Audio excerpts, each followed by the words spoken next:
नागपूरमधल्या जामठा इथे बोलत असताना बागेश्वर धामचे धीरेंद्र शास्त्री यांनी छत्रपती शिवाजी महाराज आणि रामदास स्वामी यांच्या गुरु शिष्याच्या नात्याचा एक वेगळाच किस्सा सांगितला आणि दावा केला।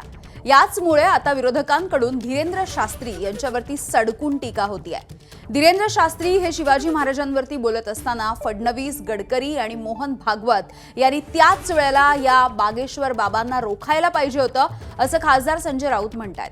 तर बागेश्वर बाबा हा भोंदू बाबा असल्याची टीका विजय वडेट्टीवार यांनी केली आहे। चुकीच्या आणि अर्धवट माहितीच्या आधारे कोणी छत्रपती शिवाजी महाराज शिकवण्याचा प्रयत्न करू नये अशी टीका खासदार अमोल कोल्हे यांनी देखील केली आहे।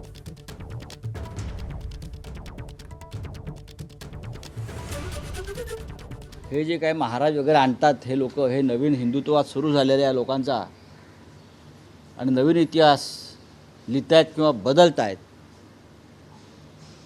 महाराष्ट्राला हे मान्य नाही। खरं म्हणजे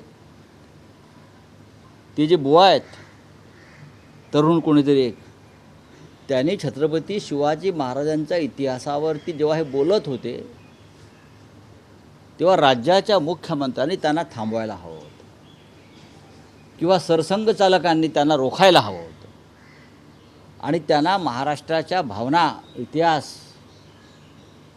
याबाबत जाणीव करून द्यायला हवं होती। हा कसला बाबा आहे बागेश्वर? हा भोंदू बाबा, हा काहीतरी बालिशवृत्ती, याला बाबा केलाय जाऊन मोठमोठ्या नेत्यांनी।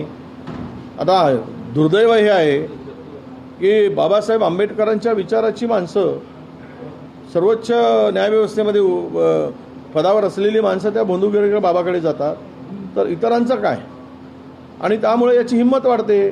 याला महाराजांचा अवमान करताना जो जिथे भेटेल ना तिथे याला जेवढ्यास मी ट्विट केलं आहे, जो जास्तीत जास्त शिव्या देईल त्याला आम्ही जास्तीत जास्त मोठं बक्षीस देऊ।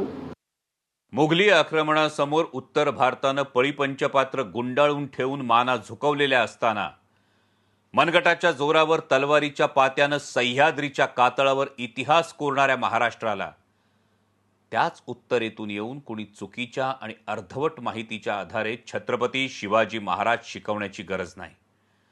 कारण छत्रपती शिवाजी महाराज आमचं केवळ आराध्य दैवतच नाहीत, तर ते आमच्या श्वासाश्वासात आहेत, नसानसात आहेत, रोमारोमात आहेत।